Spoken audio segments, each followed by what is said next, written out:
Welcome back, everybody. My name is Danny. We are Team 696. I am so glad that you're here hanging out with me tonight.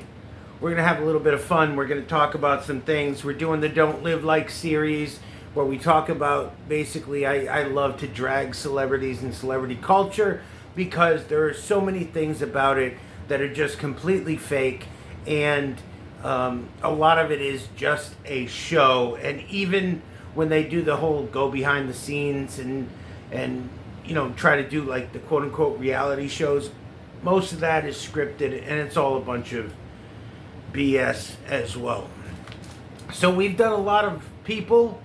I'm going to get right into it. I don't want to waste a lot of time. I know you guys have other things to do, other things to watch. Today we're talking about Hulk Hogan this week. Hulk Hogan, the wrestler. I am not a fan of wrestling.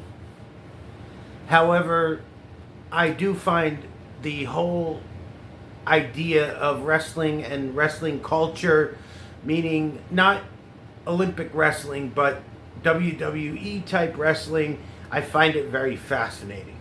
And there are many reasons for that. I find it to be a very fascinating piece of the entertainment business. So what brought this on,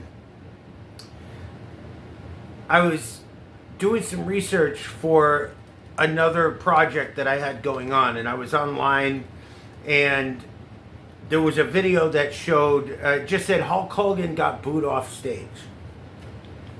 And it looked new. It looked like something that was just put out. So I checked it out, and sure enough, on January 6th of 2025, about 3 weeks ago, Hulk Hogan was at a WWE event, January 6th. They start playing his theme, the Real American theme. Jimmy Hart, the Mouth of the South. Even if you don't know wrestling, Jimmy Hart is very famous. He was a wrestling manager, they call him, for so many different people. He managed the Honky Tonk Man. He managed... I can't even think of all the people, but a lot of people. A very famous guy, even if you don't follow wrestling. Most people know who Jimmy Hart, the Mouth of the South, is. He always has some kind of colorful outfit with like musical notes. And I just dropped my in-ear monitors, sorry. So, he comes out, Jimmy Hart comes out on stage. It's like a big...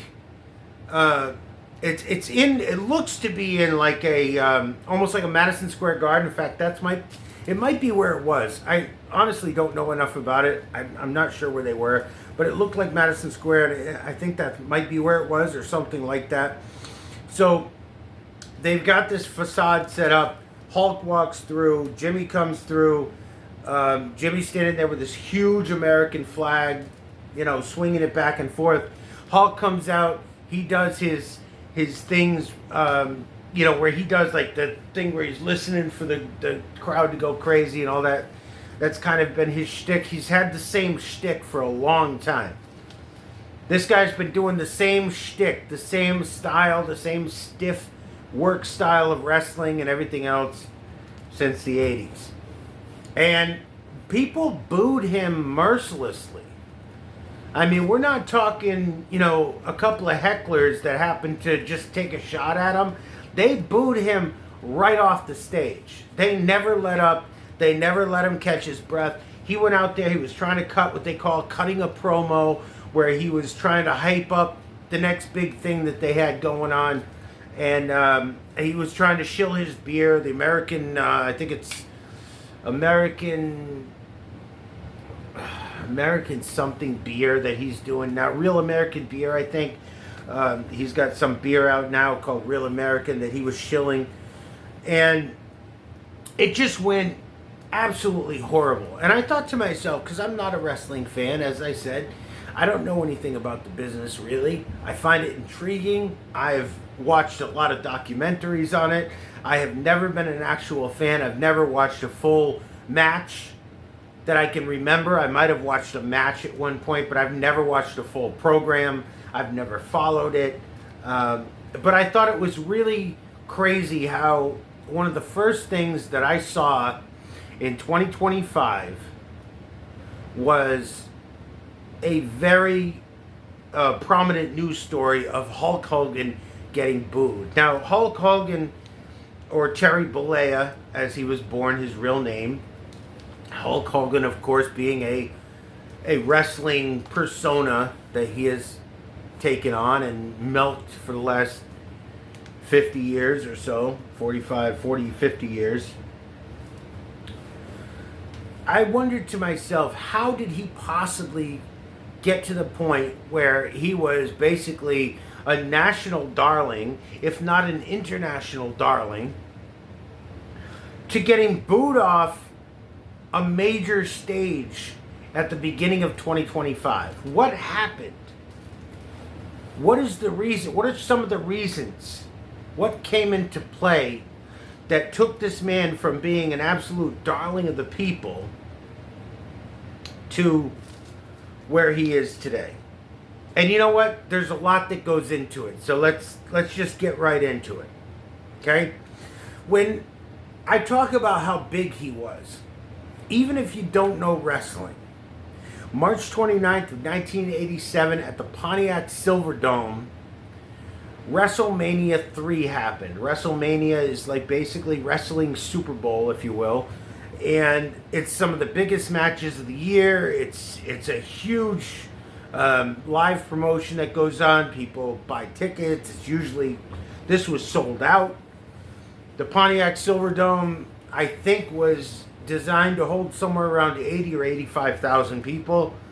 There was 93,000 people in attendance. I'm told I wasn't there. I was 7 years old in 1987. I was 6, actually. I hadn't even turned 7 yet.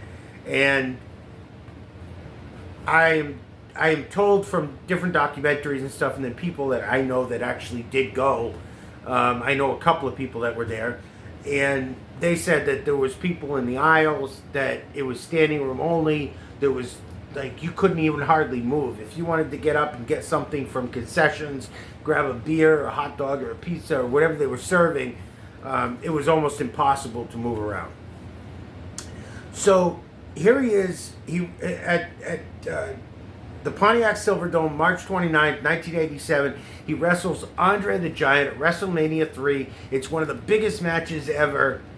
People that don't follow wrestling know about this match. I knew about it as a kid, coming all to, growing up. And I mean, it was one of those things that even if you didn't follow wrestling, you knew about it. That's the time that he slammed Andre the Giant. It's been said many times that Andre, when he slammed Andre the Giant, that was the first time that he'd been slammed, and there was all these other claims made. We're going to talk about some of the lies of Hulk Hogan, because it's become very apparent the fact that this guy doesn't know the truth from fiction anymore, and he is more than willing to spin a yarn that actually never happened. He did pick up Andre the Giant and slam him at this event. However, he likes to frame it like he did it of his own accord just because, he just felt like such a tough guy, he was going to do it. No, Andre approved it. He said, yeah, you could slam me. Andre only let people slam him that he approved. And on top of that, it's not like Hulk Hogan just picked up Andre the Giant. The guy, it was a work, as a lot of wrestling shows are. Most of them are all works. Okay? So Andre put himself up in the air so that Hulk could basically use his body as a fulcrum and slam him to the ground. Andre never did that for people unless he liked them or he wanted to make the show go with them. You were not slamming Andre if Andre didn't want you to slam him. He had to be in on it because he was going to jump up in the air and make the move work. So we're going to talk about some of the things that Hulk Hogan has presented as fact that just are not facts. Okay? He went from something so huge By the way, guys, not to get off point, but the Pontiac Silverdome was an amazing event space. If you don't know what it is, go and look into it, do a little research. It's gone now. It's completely demolished. But it was an amazing space. Again, 93,000 people were packed into that stadium. It was an enclosed stadium. It had a roof over the top and everything. There are many YouTube videos. People have put out Urban Explorer videos that kind of recorded the downfall of the Pontiac Silverdome as it sat empty for years and really didn't have, they had like sports teams that were involved, but they kept losing teams, and they just, for a while it sat vacant. And but it was an amazing facility, and eventually it was finally demolished. But there's a lot of great videos just on the facility itself. Really interesting. Go check them out. People have done a great job basically documenting from when it was at its peak to all the way to when it was demolished. The roof wasn't even on it anymore. It was just an absolute derelict mess, and it was open to the weather and the rain and the snow and whatever else, and really fell into disrepair. But a wonderful stadium, and just a really historic sports destination for a lot of different things. A lot of different teams and events and things happen there. So check it out. It's worth it. So Hulk Hogan, we got a lot of different things to go into where this guy has just decimated any type of a reputation that he built over the years. He's had so many opportunities, right? He was called in to act in Rocky III. He was actually fired from the WWF for taking on the movie. They said, if you take on the movie, you're gone. He took on the movie. He did the role, and he was fired because of it. He was embroiled in the whole steroids thing. He went on Arsenio Hall sometime in the early 90s, I believe, or maybe it was 1990, I'm not sure. Went on to the Arsenio Hall show and said, no, I don't do steroids. I'm not doing steroids. It's not my thing. And his whole thing when he was coming up, when he was first starting to get really big, was he would say your prayers, eat your vegetables, and take your vitamins and all this stuff, and you can be big like the Hulkster. And obviously that was a bunch of bullshit. Now I want to take just a real quick second and just talk to you guys for a second about steroids, because I have first-hand knowledge. I've been on steroids more than one occasion. I was bodybuilding pretty competitively back in the 2009, 2010, 2011 time period, and I was in really good shape. I was being considered for small-time roles in different productions that were going on because of my physique. So I have first-hand knowledge with steroids. And I can tell you that if anybody who questioned for even a second if this guy, Hulk Hogan, Terry Bollea, was on steroids or used steroids, you are an absolute moron if you ever questioned whether he did or not. The type of physique that he achieved, you cannot achieve naturally. There are some people, very few people, who have the genetics that can achieve, with very hard work, can achieve a very good dialed in physique, but nothing to the point of like a Hulk Hogan or you name it, anybody, The Rock, John Cena. I mean, just go on and on and on and on. X-Pac, even Joni Laurer, China, she was on steroids. I mean, you can't, there's no way to look like that. Like, I just want to grab my camera and shake it and scream because I get so passionate about this. You cannot look like that. Your veins are not supposed to be this big popping out of your arm.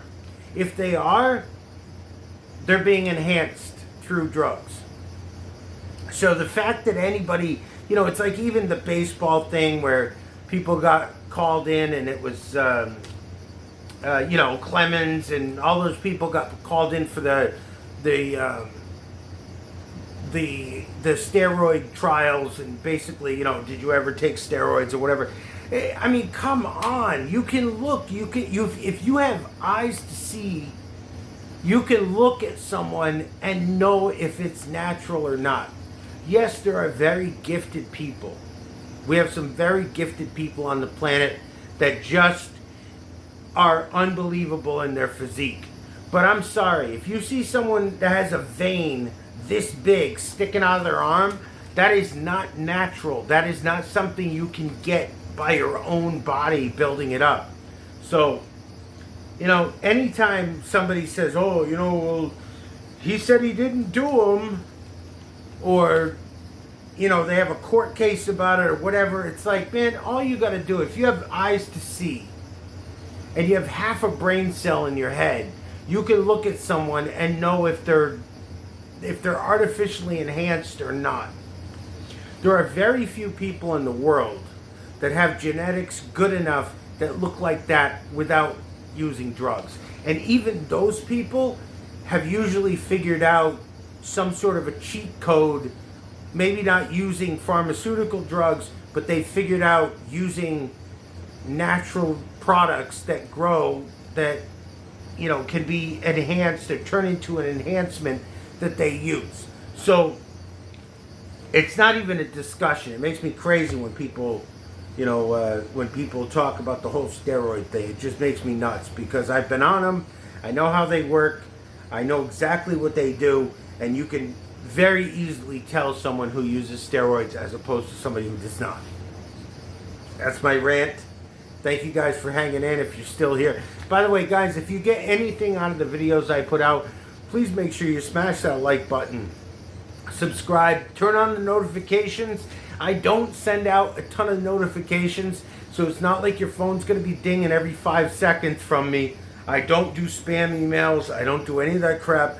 So turn on, subscribe, hit the like button. Make sure, because if you don't hit the like button, these videos don't go out to other people. So if you like my video and you don't hit the like button, it doesn't go out to other people. Nobody else gets to see it. Even if it's a good video and it has some good information, or maybe it's something that's interesting to people, nobody else is going to see it if you don't hit the like button, because the algorithm is not going to know that it's anything good. So even if you're not thinking about it, just smash that like button. Don't break your phone, all right? So we got the steroid thing, right? Then he's been friends with Bubba the Love Sponge for a long time. The radio host, Bubba the Love Sponge, was kind of like a Timu Howard Stern, basically. I remember hearing about him. I am sweating like a pig. I'm so sorry, guys. I heard about Bubba the Love Sponge. I was in radio for a while. If you guys have watched my previous stuff, I was in the radio business. I've been involved in entertainment for a long time. That's why I do know some of these people personally. And so he was friends with Bubba the Love Sponge for a long time. Somehow Hogan ended up banging Bubba's wife, but apparently it was all cool because Bubba was in on it, and then it came out that he actually recorded the whole thing and made a sex tape out of it, and which I've never seen. I'm glad I didn't see it. But on that sex tape, Hogan is talking to Bubba's wife, and basically made some really racist comments about how his daughter Brooke was trying to get a singing career going, and he wished that if she was going to date people of color, that at least she would date someone with a lot of money. So it was just horrible. So anyway, so he did that. So that caused him a lot of grief. The company that put that out, that put that tape out, I think it was Gawker, was the kind of the tabloid piece that put that story out there. And he ended up suing them recently for a lot of money. We'll get into that in a little bit. So let's get into some of the lies, some of the absolute crazy stories that Hulk Hogan has tried to perpetuate throughout the years. One of the stories that he said was that he missed out on the George Foreman grill.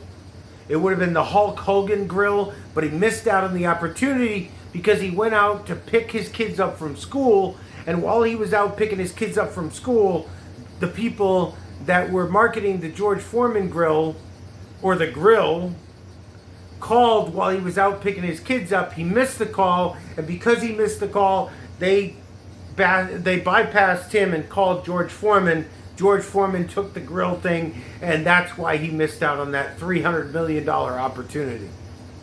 Which is absolute bullshit, because that's not how it works. Anybody who's ever been in business at all, in any level, knows that if you have a multi-million-dollar deal that you're trying to get a spokesperson for, you're not going to leave a message and then 10 minutes later say, well, I guess that person's not available. Let me call this person and give it to them instead. It's just preposterous. It would never happen. That's not how business goes. That's not how it works.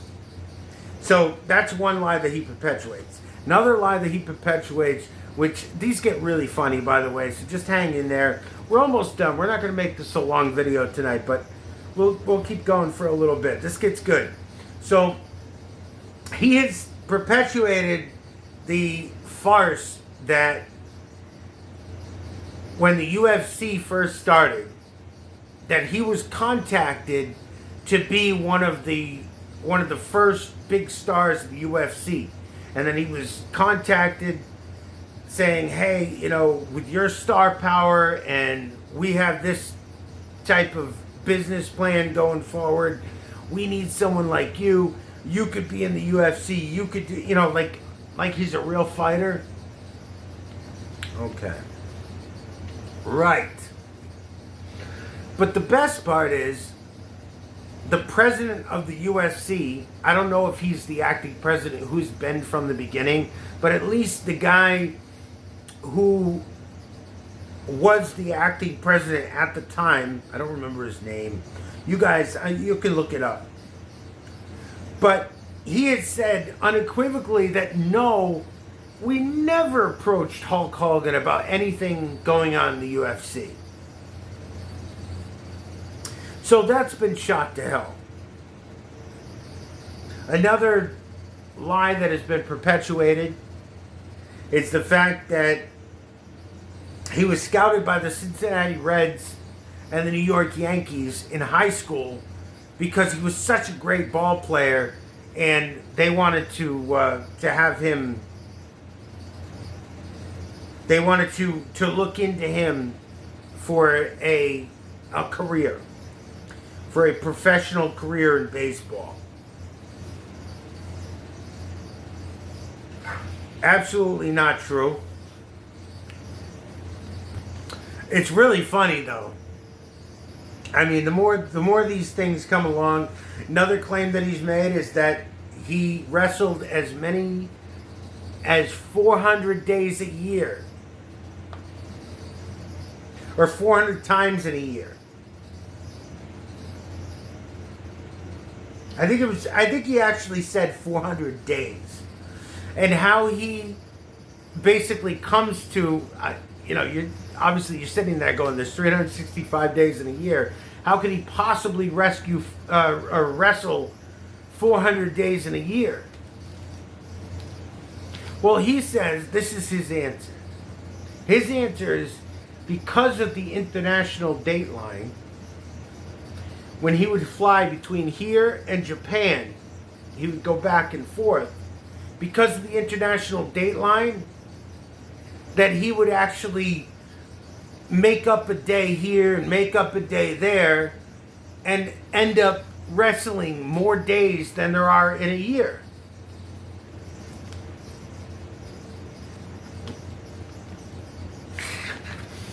And mathematically, that doesn't work. If going one way, you make up a day, going the other way, you're going to lose a day. Mathematically, it makes no sense at all. But it's one of the funniest things I've ever heard. So apparently he's a time-traveling, almost baseball professional career having... Oh, and don't forget about Metallica.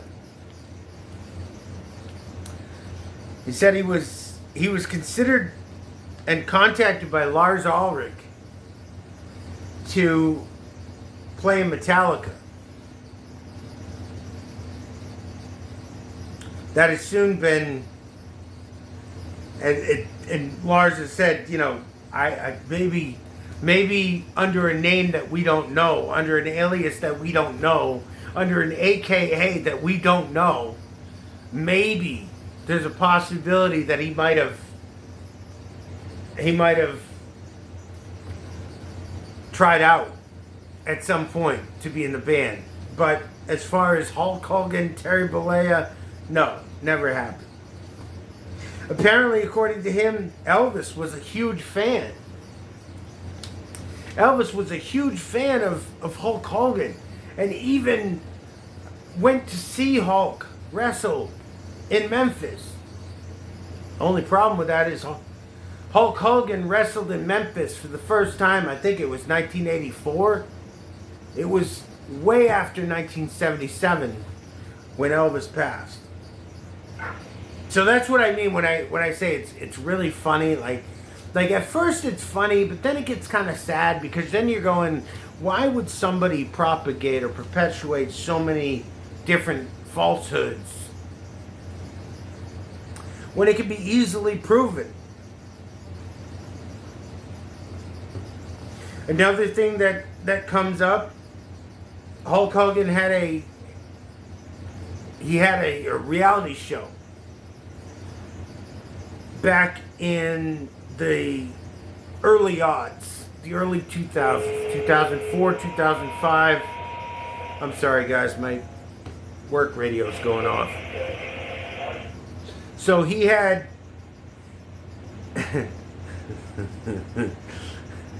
so in the early 2000s, he had a reality show, Hogan Knows Best. I'm sure, you know, all of us have seen clips, whether we watched it or not. I never watched the show until this last week when I started doing some research. Well, it was really the week before I started researching some of this stuff just to try to figure out what happened to the Hulkster.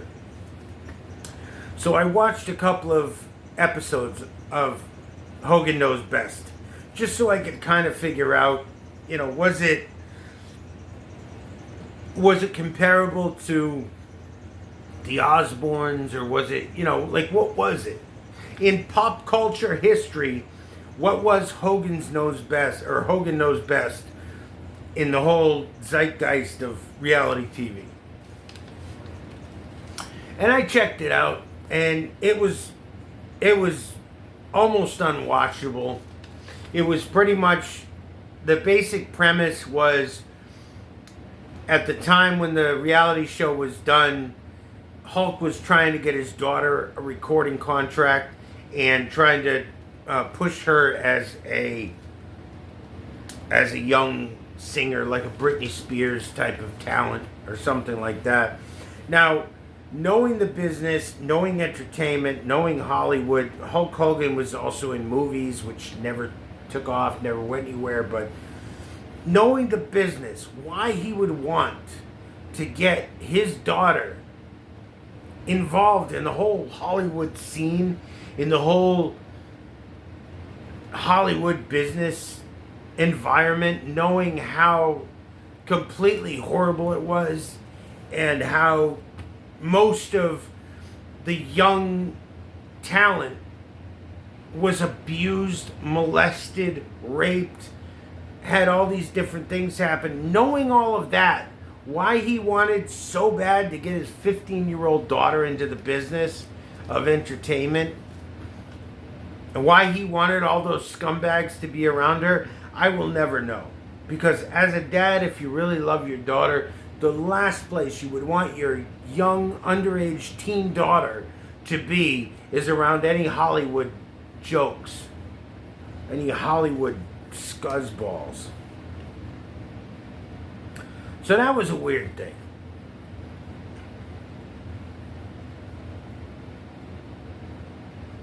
He's made statements that he worked with a certain person 4 years after they were dead.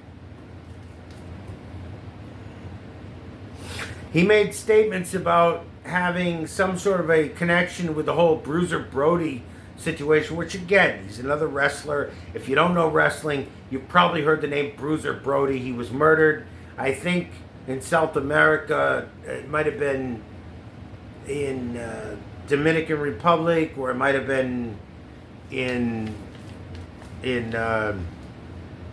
Puerto Rico. I'm not sure exactly, but it was another one of those stories that just, it transcended the world of wrestling. And even if you don't follow that world, you know, come to find out, when he said he was doing one thing in this situation, he was involved, that person wasn't even there for another 4 years. There are so many things. There are documentaries about this guy that go on for hours. I watched a couple that were 3 hours long. There are people who have gone into great depths to help you understand why, even if you don't care about wrestling, why this person is perpetuating a lot of untruths. I'm going to get ready to call it here for tonight.